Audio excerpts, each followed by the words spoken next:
Hello everyone, and welcome you all back to a new episode of Beyond The Facade. Now, let us continue.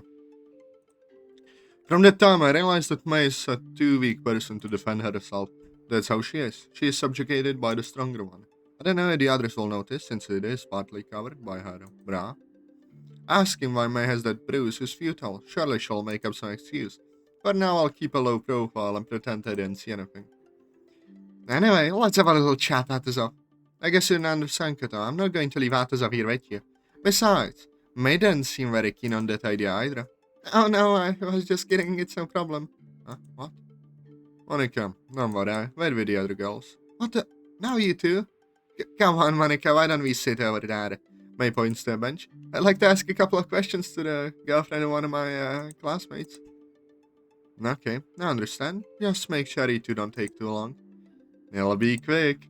Can't really count on you. What, you don't trust someone older than you? No, it's just that. Come on, Monika, it'll just take longer. Fine, I get it. Come with us, Aya. Yeah, I'm coming. With that, the girls sit on a bench not too far from us. They're too close. It's a problem they are. Absolutely, I don't want to hear anyone us. Well, we're in a mall. Surely someone will hear us. Kotonoha doesn't take my joke well, though. You're not funny, honestly. You make me want to slap you. Why do all the girls want to smack me? Oh, so Monika is a tough one. And tell me doesn't make you a little bit horny. But alright, Kotonoha. I'm about to leave. Come on, I'm just kidding. So she can make jokes and I can't, huh? Atazoth, let's go over there. Kotonoha and I head to another bench, a little further away from Monika and the others. Kotonoha takes me near a plant in front of some stars. There are fewer people around us than I expected. It's been a while when we talk by ourselves like this, hasn't it? They're actually right. Rest assured though, I didn't drag you away from the boring girl Monika just talked to. I will lecture a little bit too. After all this time, I still understand why Kotonoha wants to be so close to me. So, you want to ask me? I'd like to ask you a question first. You've noticed it, haven't you? Surely she's talking about May's bruise on her neck. In so good an inch, I asked her a question of my own. How did you get to that point? I mean, I don't think someone that I would be able to do. It requires a certain amount of courage. Stop, I want to make sure we're talking about the same thing. I want to reveal some of my secrets. I can only wonder what kind of secrets you might have knowing her. I'm referring to the bruise on May's neck before you took her to the bathroom, as you say. She didn't have it. It impressed me this time. As usual, you do not disappoint me, Atazoth. As a reward, you deserve a hug from your favorite senpai. Kotonoha gives me a hug, slightly surprising me. I, on the other hand, do not return the hug. How come you did that? It's not that it had bothered me, just that I'd like to better understand the reason to her behavior towards me. What, I can hug a friend? Friends. Are we considered friends? You hurt me like that, you know? Every time we run into each other at school, we chat, you know? And we even hung out a few times together. At school, the one who wants to talk is you. Anyway, congratulations again. It's nice not to be disappointed. If you don't mind, I'd like to ask a question just now. Sure, ask me anything else, that is up. I won't give you my measurements though, okay? I surely wasn't going to ask you that. Alright. What do you want to ask me then? And you feel guilty about what you did to me. This makes me curious. Usually a normal person after doing something like that would feel a little bit of remorse. Unfortunately, we are talking about Kotonoha. Feeling guilty, why would that be? There's no need to feel guilty. In the end, May is just a pawn. Sometimes some pieces have to be sacrificed in order to achieve a victory, don't you think? As long as she does her duty, that's all that matters. It's not even using, though. It's more like torture. You know, the problem is that I only have May as a pawn, so there's little I can do about it. Since I don't want to lose her, she's forced to take other people's blows. Can you blame me, though? Blame her? In truth, I don't think so. In this case, the problem is May, who is unable to rebel. I'll take her silence as a no. Anyway, now that the audience I want to talk to you, I'd like to have a sort of competition with you in this special exam. A competition? What kind? Simple. Let's see who scores more points. But your team has a head start, don't you think? After all, there are more third-year students in your team. Well, I'm aware of that, but it doesn't really matter. Then why propose it? What do you gain? Me? Nothing intentional, just personal satisfaction. I'm curious to see if you can actually keep up with me, or if you're just someone who seems dangerous until he's tested. Also, since the rules do not prohibit it completely, I would like to have a fight with you. Although I am quite well put together physically, I don't have much combat experience. It could be fun though. Is this bitch fucking Kenjaku or what? She's literally just doing this for the fun of the game. You know, this might put you at a disadvantage, right? Kotonoha smiles calmly. Of course, and that's the whole point. For once, I like to not to know how something ends. And if I beat you, then I'll accept the result and make sure it doesn't happen again. You're more competitive than you let on. Everyone is. I just don't bother pretending otherwise. Also, losing to you, assuming it happens, would be instructive, because the loser observes and the observer learns. Basically, win either way. Almost. By Sherry, I'd rather win the traditional way too. Could I expect some tricks then? If you needed to be asked, then you would have already lost. But no, no trick. Maybe just a few steps you don't expect. Just the two of us, one on one. They're not the only one capable of surprise. I hope so, because if you are predictable, this challenge will get boring very quickly. She barely turns, as if she's about to leave, and pauses once more. I forgot. You don't need to agree openly. I already think about it, and you know how it goes. Hesitation means you're already in. Since I'll be graduating in a few months, make this exam special and memorable for me. While waiting for a response, she walks away at a slow pace, leaving behind her the echo of the challenge issued. But now I'd better go back to Monika. While Atazoth is with Kotonoha, I'm with these two. I can't get May to say what had happened to her earlier. But that's okay, maybe. I don't even want to imagine what that crazy girl might have done. I looks away from us. Apparently, Kotonoha is going away from Atazoth. I guess you're right. Hey, she's not waiting for us. May started to leave by a moment before she turns and addresses me. Sorry, Monika, we have to go. And by the way, I lied before I ate you, bitch. With that, May hurriedly walks away to avoid hearing a possible response from me. Bitch doesn't come, and to think that when she got back with Kotonoha earlier, she was being covered. Sorry, Monika, for her attitude. No, don't worry about it, it's fine. So, I'll go too. Bye. I walks away to join the other two, as Revalatos comes back towards me. She's gone. Yeah, she just left. As she speaks, Atazoth comes up to me. She don't want to talk to you alone, huh? Apparently. She had something unusual to say. Unusual, coming from her, that's saying something. She wants a competition, just between me and her during the special exam, to see who gets the highest score. Of course she does. She probably finds the normal format too boring. She said it wouldn't matter if we're in different teams. That sounds like her. She plays her own game. I have to admit, choosing you, that's interesting. You think so? Kotonoha doesn't waste time on people who don't intrigue her. But if she sees you as a threat or just wants to test you, we've got her attention. And I need a drink, because I've got thirstiness.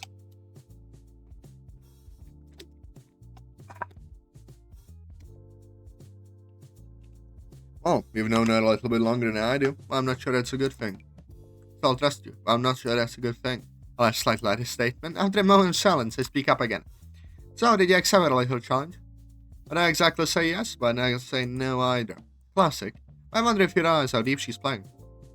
I'm starting to. Or maybe that's what makes it worth it. Why not slowly? Just don't get pulled into a game you don't fully understand. Be careful. Anyway, I'm glad you came back. You think I'd stay with her? No? I wouldn't have liked it. Anyway, come on, let's go. We have one last thing left to do today. Yeah, right. We still have to go to a close store, which in the end was the real reason we came here. What can I do about it? I like spending time with you. I was done to my teasing. Let's head out. It's getting late. Alright, what a headache. You're the one who wanted new clothes, weren't you? And I think I know it'll take you forever.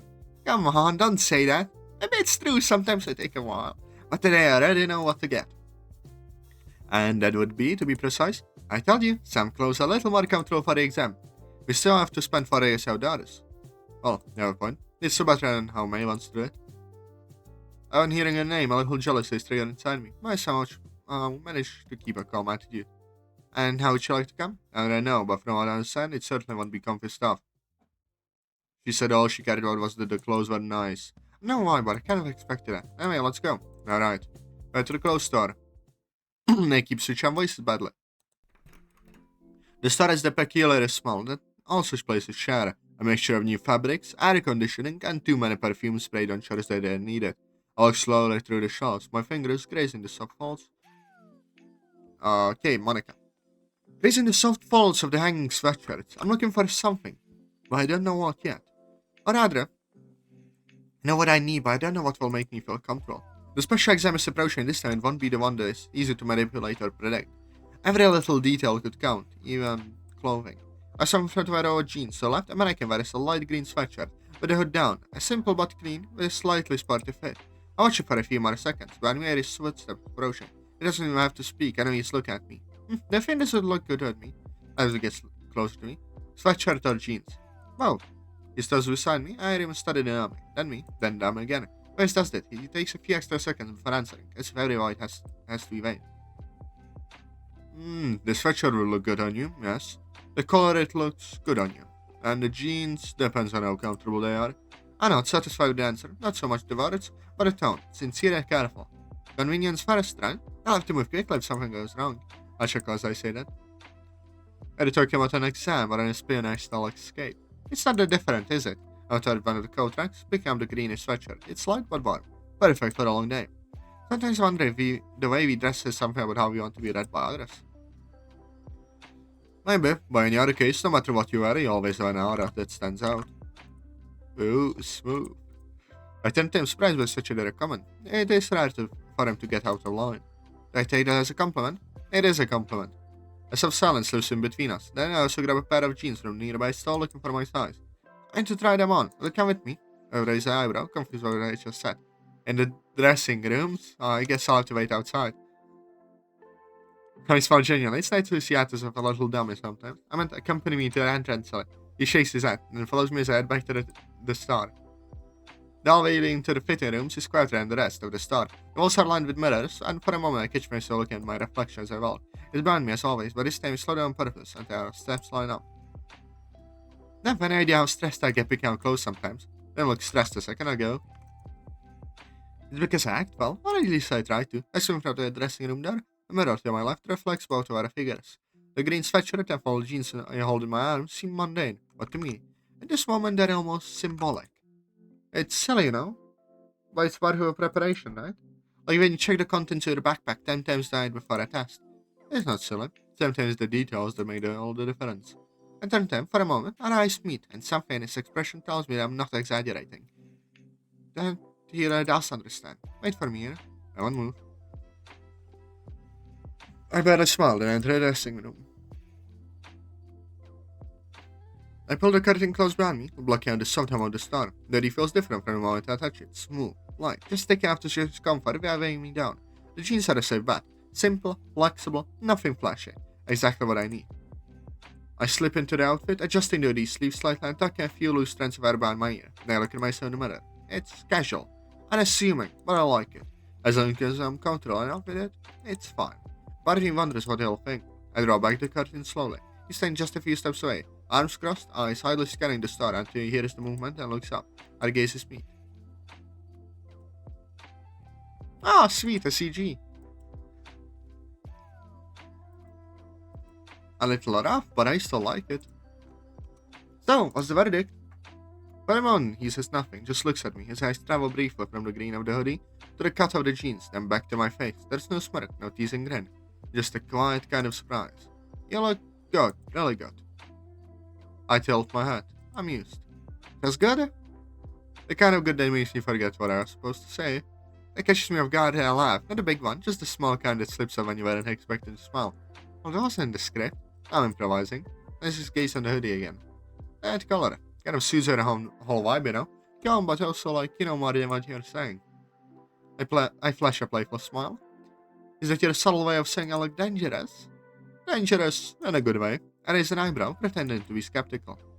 Well, if I'm going to intimidate the enemy team, I might as well do it with style.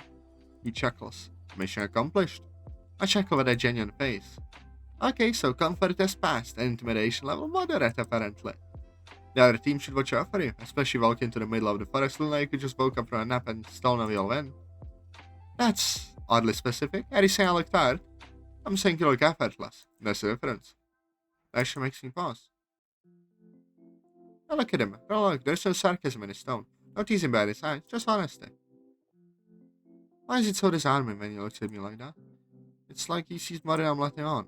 He glances at the outfit again, and then at the mirror beside us. Maybe I'll buy them, for luck. If enclosed bring luck. No, but maybe they can remind you of who you are. When everything around you turns chaotic. Sounds ready for the exam. All this case, a moment longer. Then before closing the curtains.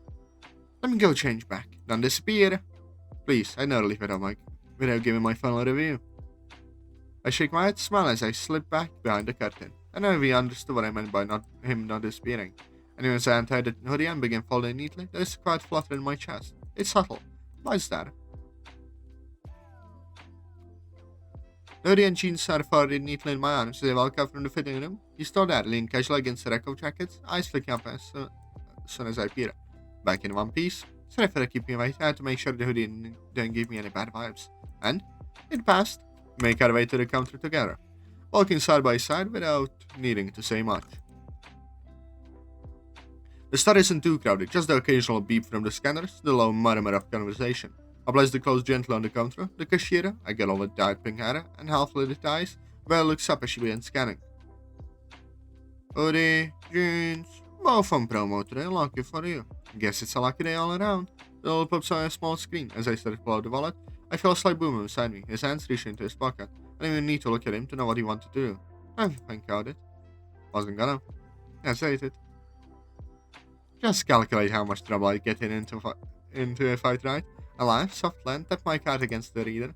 The machine beeps, transaction approved. You want a bag? No, I'll carry them. She slides the fully close toward me without another word. I take them under one arm and turn toward him as we step away from the counter. You're seriously going to Peru, aren't you? I mean, you look good in them. Seemed like a very fair investment. Oh, so I'm just an investment now. A high return one. That catches me off guard. I give him a quick side eye, tie the phone briefly into my cheeks. We walk towards the exit area. Just before we reach the house, I glance at the hoodie in my arms. It's just a piece of clothing, but now it already feels like more. Okay, I've been very on today. Yeah, you're right. The time went by faster than I expected. I wish I could have spent more time with him. Suddenly an urgency kicks in. Okay, Monika? Yeah, I mean, kind of. If you don't tell me what's going on, how can I help you? It's embarrassing though, I need to use the bathroom. I see, it's no problem. Could you keep the clothes I bought? I can't carry them around with me. Sure, give them here. I'll hand him the sweatshirt and jeans. Oh, I'll be right back. Take your time. We're at the nearest bathroom. Why is it so far away? I'll be right back. Take your time. I could disperse into the crowd. In my opinion, it will take a long time. I'll better find a place to sit. And for the nearest benches. The only 3 benches found are in the same place I spoke to Kotonoha earlier. I sit down watching the crowd flow by. I had a good time today. My favorite time was the arcade, although I must admit I had a good time in the cafe as well. It's nice to hang out with Monika once in a while. In my head, however, Kotonoha's words keep roaming around. She wants to compete, eh?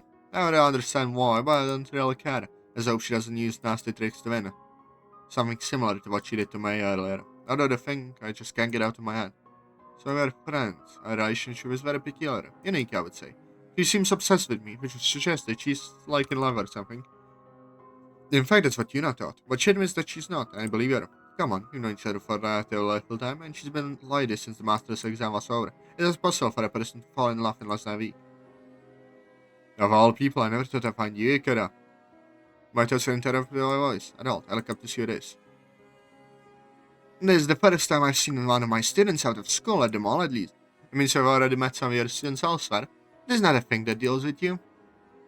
Anyway, what are you doing here, teacher? Pardon me. Huh? That's my name, don't call me teacher, it's weird. I see. So, I should use her name, I guess? It's Atazoth, right? Exactly, that's the one. So, in answer to her question, do you think teachers can take afternoons off? That's certainly what I said. I think I know. Maybe you're out with your husband or boyfriend. Please, I'm still too young to get married. Well, if you say so. Don't even dare to ask me how old I am, understood? I wasn't going to. Not that way. You know, we met outside school, but it's still a teacher and student. What a strange woman. Let's talk about you instead. Why are you doing here alone at the mall? Furthermore, are you preparing for a special exam? Sort of. So slacker as always. I didn't notice the sweatshirt I'm holding in my arms. And the green sweatshirt? Why is it then? It's not mine. I moved close to get a better look at the outfit. Now that I look at it better, it looks too small for you. I say something strange about it for a boy's sweatshirt. Oh. I mean, she knows what I meant. Sorry for being invasive. Nah, don't worry about it. So, did you come shopping with her? Yeah, she wanted to buy something for her exam. At least one of you do something good. Harume. What, is there something on your mind? I was wondering, you who are a teacher, how did this idea of special exams come about?